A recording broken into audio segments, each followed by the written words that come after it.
Elaine from Nabi Studio, and this is podcast number 8. And it's been 3 weeks, I guess, since I've last spoken to you guys. And I keep promising that I'm going to try to do this more regularly, but it seems to be almost impossible for me. But anyway, welcome back. You can find me on Instagram, you can find me on Ravelry, Facebook, and Twitter. So, um, let's start with what I'm wearing, huh?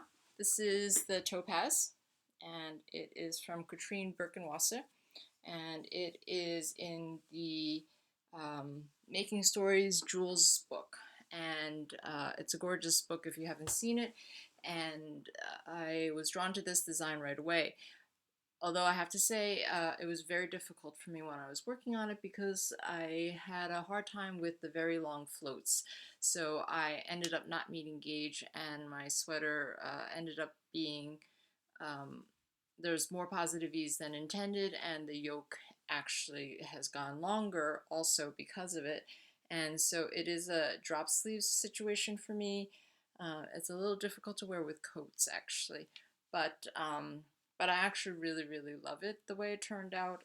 I'm very much into this boxier drop sleeve um, shape these days. I seem to change a lot of the designs that I've been working on into sort of that kind of shape. So um, I'm not quite sure what I actually showed last time and what has been released and what is still a secret, but I have some FOs with me, and again, will not be able to show you most of it because the designs have not been released yet. The first design, though, I can show you. I finished this in 2 days. It's the Pabst Blue Ribbon hat, and it's from Thea Coleman, Baby Cocktails, with a fake fur pom-pom. And so this is with Nabi Studio. The color is, it's kind of close. So it is with gravy, cranberries, and pie is the name of the colorway. So there are browns and oranges and rust colors and purple colors. So it's a cabled hat, very simple cables. I did it without a cable needle, and she has a cable cast on, but I do a tubular cast on, so that's the only change. Otherwise, the hat is knit as the design, or maybe my brim is a little bit longer. But anyway, so I love it. It's really fast, and she released it for gift knitting. If you're interested in a fast, beautiful knit, I would check that out. And that is from Thea Coleman Baby Cocktails. So that's number 1. I finished a pair of socks. I believe this is my 7th pair. This is my first holiday socks I've ever made, and it is from Charlotte Stone, Winter Deer socks. It's there's color work on the leg, the heel, and the toe. I cannot show you the finished sock yet, but well, I'm showing it to you, but you can't really see the whole design yet. It's called Winter Deer from Stone Knits, Charlotte Stone, and I used Nabi Studio also. So the lightest color is Reflections, and it's like a white with some blues and other colors in it. And then the main color is Night of Dreams. It's a tweed, and then the toes and the heels are in Snap Snap Sugar Snap. So you can find that all in the shop also. She made her one of her samples with Crush and with good as good as gold as the contrast. And I do have Crush. I have one more hank of Crush. It's a non-repeatable colorway, and the As Good as Gold that she used on her heels and toes is in the shop also. I believe there's one left, but that is a repeatable colorway, and it's a quick knit, I have to say. And then I finished this sweater in 2 days. It's a chunky sweater, and it's the first time I worked with Jane Richmond. I cannot show everything yet. It's called Big Love. No, sorry, Big Hug.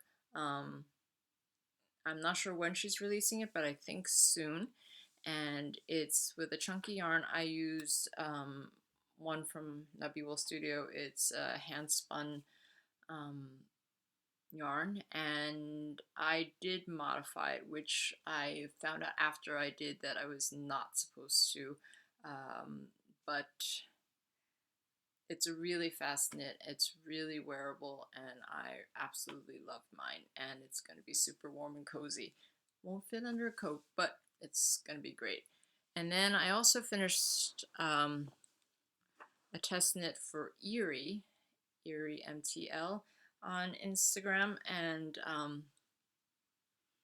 this giant sweater there's a turtleneck, I guess, and long cuffs, long sleeves. It has a split hem. There's color work, and this was knit in 5 days. And I use Alafos Lopi for this, and so it will definitely be a hard-wearing, really warm, cozy sweater. And it's called Hayuki, I believe. She sometimes calls it snow when she's saying it in English, and it's really, really beautiful.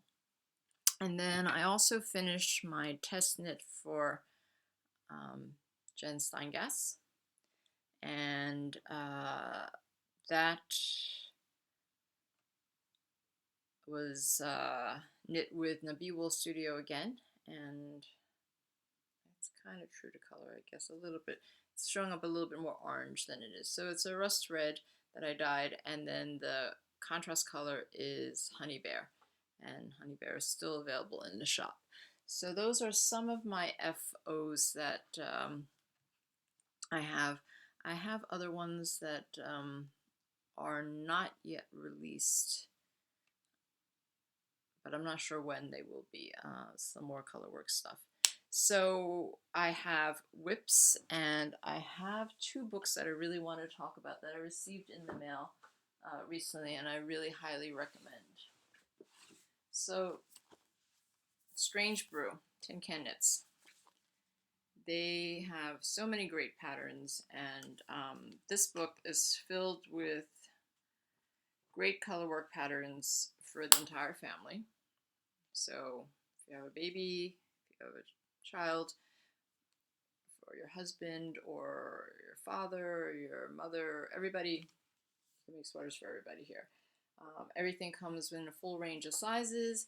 My son is particularly in love with that design, and I hope to get it on my needles soon for him. I have not made him a sweater, so it would be nice to make him a sweater, but he grows so quickly that I'm not sure I can finish it in time before he outgrows it. So he likes cartography, and it's a DK weight sweater, I believe, all over colorwork, and I think this book is filled with great information, so I highly recommend it from Tin Can Knits Strange Brew. And you can get a Ravelry download code in the book also. So, in the other book, I am in love with Knits About Winter from Emily Foden. You know her also as Viola Emily, and this book is just gorgeous, gorgeous, gorgeous, gorgeous, and it came in packaging that was gorgeous.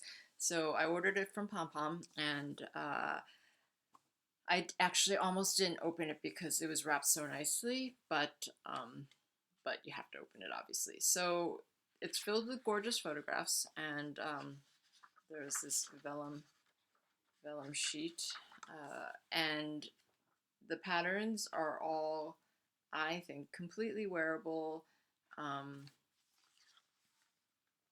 and would be great staples in anybody's wardrobe. So there's mittens, there's hats, there's socks, there's sweaters, there's everything in here. And I scarves.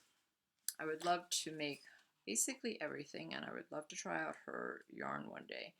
But I think one of the first things that might go on the needles is perhaps barn.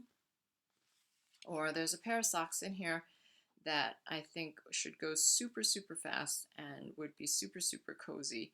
And it's these, let me find the first pattern, the first title page of this sock. These are called snowshoe. So what you do is take 2 fingering weight yarns that you hold together, and you can change them up as you go. And so you can use up scraps if you want, or you can make matching socks or not matching socks, and they will be warm and cozy for everybody. So that is the snowshoe sock, and I think that might be one of the first things that I will actually put on the needle. So, and it comes in 3 different sizes. So I definitely say go get this book. It's gorgeous. You'll want it. You'll look at it over and over again, and it's for your coffee table if you have one. So I have a bunch of whips, and most of them, I guess, are very recently cast on. Let me go. This whip is the hat for my son. And some of you laughed at, after knitting so many sweaters, that I am worried that I cannot finish a hat for my son. Well, here I am. So what I did was I actually frogged it, because I realized that trying to do a fingering weight all over rib hat is, I'm really slow when it comes to ribbing. It can take me a whole day to just do a cuff or a hem or whatever. So I ripped it all out, and I decided to hold the yarn double, because I have 2 hanks of this wool folk, and now it's a DK hat, and he's actually happier that I'm doing a thicker hat for him anyway. And so it still has the rib with the tubular cast on, but he also said that he would be happy with it having a wide brim, but going to a knit at the top, so it will go faster. So I just have to get through the ribbing, but yeah, things keep getting pushed back with this also, because I have so many tests on the needles. But this is in my Stephen West bag. It glows in the dark. I love it. So that's one whip. Another whip that I have, well, this is the oldest of my whips right now, I guess, that is actually in action. So this is called the Green, and mine is also green. And this is a pattern from Anka Strick, and Anka has designed this pattern using 2 yarns, a lace weight held with a mohair. So I am using Nabi Wool Studio, Grapes to Raisin, and Diamond Fizz, which is the color I use for the Widow's Kiss sweater that I did for Thea Coleman, but in the mohair silk. And this is a lace merino. So these 2 held together make this. It warms up the Grapes to Raisin, I feel. And so, yeah, and it's a overall slip stitch, which creates a ribbing, and it will grow once it's washed. But I'm really, really happy with how this is turning out. Colors kind of, but anyway, so I'm really loving that. It's going a little slow though, because the yarn is thin. So the other whip that I'm working on is using Let Lopi from Istek. This is the Rust colorway, and it is another test for Anka Strick. It's requiring a lot of needles. So it starts off with a provisional cast on, and then you work on the shoulders, and so on. So this is, it should go fast if I concentrate on it, but and there's overall texture on it, so it's really fun and beautiful. So that's coming out. It will come out, I believe, the second week of December, the beginning of the second week. And it's been a while since I've had anything from Caitlin on my needles, at least because I usually always have something on the needles from her. But this is Sturgill, I believe, and I believe it'll be released in the new year. So this is using 4 colors, and it's overall color work, and it's a DK weight. So bordering on worsted, I think. So this is Raw Work, the dark gray, and then I have John Arbin Knit by Numbers, and then Raw Work again, and then Winterburn DK. So that's 4 colors. So you can see what the 4 colors are. Originally, I had other colors chosen. I had 3 grays from Raw Work, but the contrast with the medium gray was not enough, so I actually had to switch out that color and put in the John Arbin, and which reminds me that I actually have another FO that has been stolen. My youngest has stolen my hat that I tested for La Maison Relie. It's called the Terra hat, Terra, and it's a DK weight hat, and it also there are matching arm warmers for it also. He has a tendency to love to take all of my hats, and so that also was with the John Arbin, and had Hey Mama Wolf yarns also, a like tannish color and a golden mustardy color. So that one I actually had posted on Instagram to ask for you to vote between the third color, and it was between the John Arbin and a pink from Hey Mama Wolf. And most of you actually picked the pink, and originally that was what I wanted to do also, but once I cast it on and did the color work, I realized that the pink was just not working with the color work. And even though photos may say that the contrast was enough, it was not enough for the hat. So I put the blue in, and it actually turned out really beautiful. So hopefully I will steal it back from my son one day and photograph it, definitely photograph it before the release date, and you'll get to see that. So it's 3 colors. And I'm going to cast on another sweater from Caitlin. That's a fingering weight sweater that will be 3 colors, and I'm going to use Isle yarns for it, but I haven't decided which will be my main color, but I will talk about that more when I actually cast it on. So right now, I think instead of overwhelming myself, I will concentrate on the Sturgill 4-color DK. It will go faster because it's DK, and so once I get that further along, then I'll cast on, because I know I am always itchy to cast things on. And that's, I think, a thing that has been in discussion a lot on Instagram or all over, basically wanting to cast so many things on and buying patterns and never knitting them, and buying yarn that gets stashed and never get knit.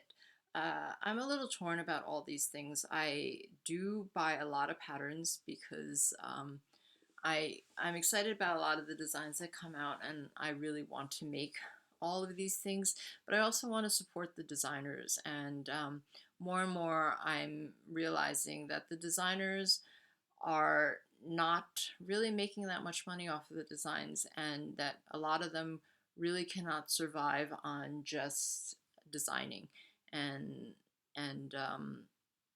designing is a lot of work, and so I do buy these patterns to try to support them also, but I do absolutely love the designs, and I want to make everything. And yarn, I have full intention to use all the yarn I buy, but obviously a lot of it goes into stash because you can only knit so fast, and coming from someone who's already accomplished 35 sweaters this year, buying is a lot faster than knitting the actual yarn.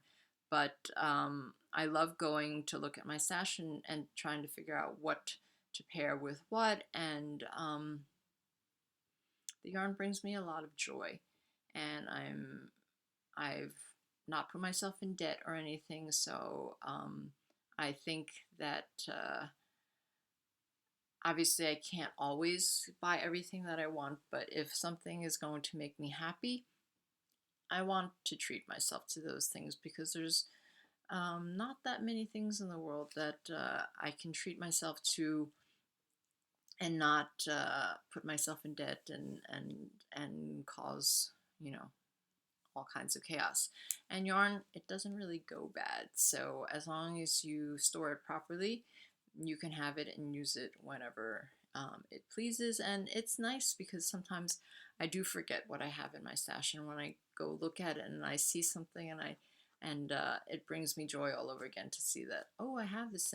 And a lot of times it's not what I would knit that moment because I can't, but later on it comes in and it works perfectly with something else, and it's great. So I kind of think that there is a lot of consumerism at this point, especially during the holidays, but I also believe in treating yourself kindly and making yourself happy if it doesn't hurt other people and if it doesn't cause you money issues. And I realize that not everybody can afford to do all the things that I can do, and a lot of the things that other people do I cannot afford to do.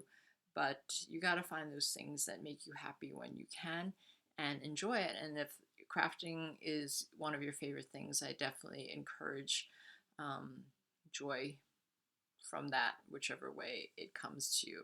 And yeah, and I'm really happy with all the things I've knit. I admit I don't wear most of it, but it's I guess that means I'm more of a process person instead of a product knitter. But it is incredible to me when you take a design from somebody and you see it a certain way, and sometimes you want to knit it exactly that way. But when you switch something up, whether you modify a length or modify colors and stuff, it changes it into a whole new thing, and it's really incredible to see sometimes on Ravelry a design that you think it's okay, but then someone has transformed it into something you absolutely must have. So anyway, I know that I keep promising to try to do this more regularly, and I really do intend to do that, but I can't seem to do that. So I know we're heading towards the end of the year. We have basically one more month left, but December is a very busy time. I have my husband's birthday, we have the holidays, and then my son's birthday is at the beginning of the year. So, and people are going away, and kids are having Christmas concerts and all kinds of things, and wrapping things up for the year. So I hope to have one more podcast at least before the end of the year. None of my podcasts are very long, obviously, and I should be able to do it, but I can't promise. But regardless, if I don't see you guys again, I hope you guys have a wonderful end of the year and an amazing start of 2019. And hopefully in 2019, I can do more of this. I really do miss it. It takes, although I admit it takes a lot for me to sit down and do it, and it takes a lot for me to actually upload because I always find all kinds of things that I'm not happy about. A lot of times just the way I look. But anyway, I hope you enjoy the stuff that I've shown you, and always tune in for more.